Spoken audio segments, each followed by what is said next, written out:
Assalamualaikum warahmatullahi wabarakatuh. Halo Sobat IPA dimanapun Anda berada. Kali ini saya Rahma Fitri Abriani Harahap dengan NIM 22231026. Nah, pada video kali ini saya akan mengajak teman-teman untuk belajar bagaimana sih mengolah daging yang baik dan benar agar aman untuk dikonsumsi. Untuk itu, tetap tonton video ini. Nah, pasti teman-teman udah kenal daging kan? Apalagi nih hari raya Idul Adha sudah dekat dan pastinya banyak daging di rumahnya dong ya. Untuk itu kita harus mengetahui cara pengolahannya. Nah, Sobat IPA, sebelum mengolah daging kita harus tahu bagaimana sih memilih daging yang segar, yaitu dengan memperhatikan warna dan penampilan daging. Biasanya, daging yang baru dipotong itu berwarna merah keunguan.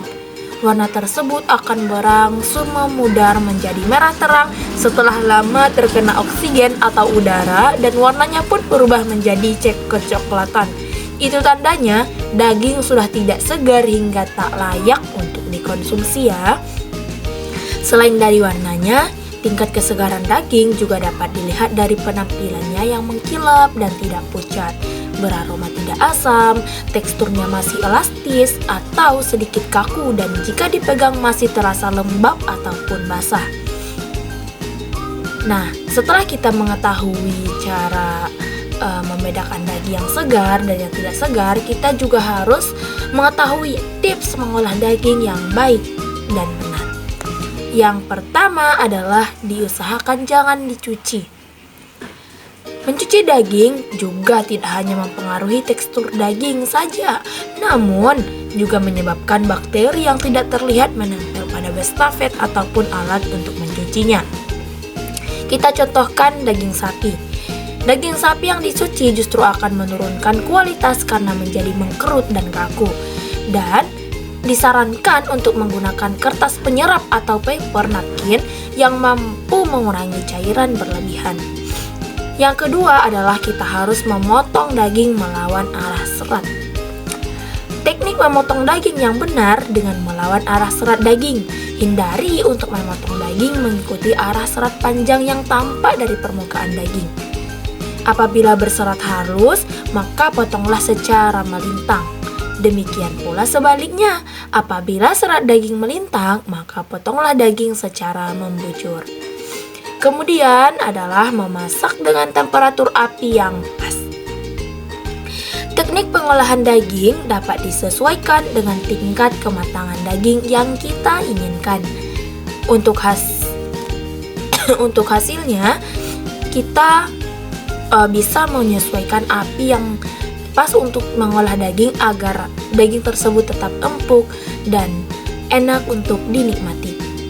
Kemudian adalah diaduk secara perlahan. Jika kita memasak daging, maka secara perlahan kita harus mengaduknya dengan perlahan karena untuk mendapatkan hasil yang empuk.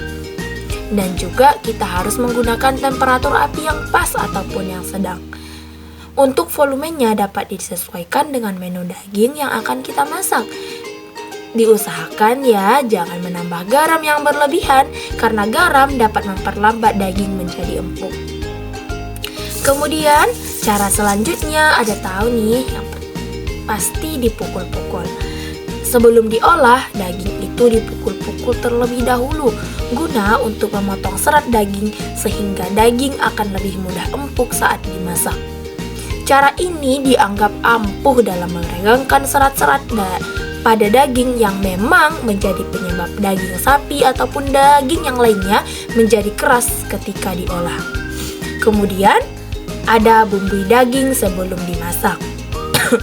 Sebelum memasak daging, alangkah lebih baik untuk dimarinasi atau dibumbui terlebih dahulu guna untuk membuat tekstur daging menjadi lebih empuk dan beraroma wangi. Bahan yang biasa digunakan bisa yaitu daun pepaya, nanas, dan bumbu rempah-rempah. Tetapi nih ya teman-teman, disarankan untuk marinasinya jangan terlalu lama karena dapat membuat tekstur daging menjadi hancur saat akan dihidangkan. Oke, teman-teman, itulah beberapa tips yang dapat saya sampaikan yang akan menjadi referensi nih ya untuk teman-teman dalam mengolah daging nantinya. Mudah-mudahan video ini bermanfaat bagi kita semua. Terima kasih atas perhatian dan terima kasih ya karena telah menonton video ini. Saya Rahma Fitri Abriani Harahap pamit undur diri. Wassalamualaikum warahmatullahi wabarakatuh.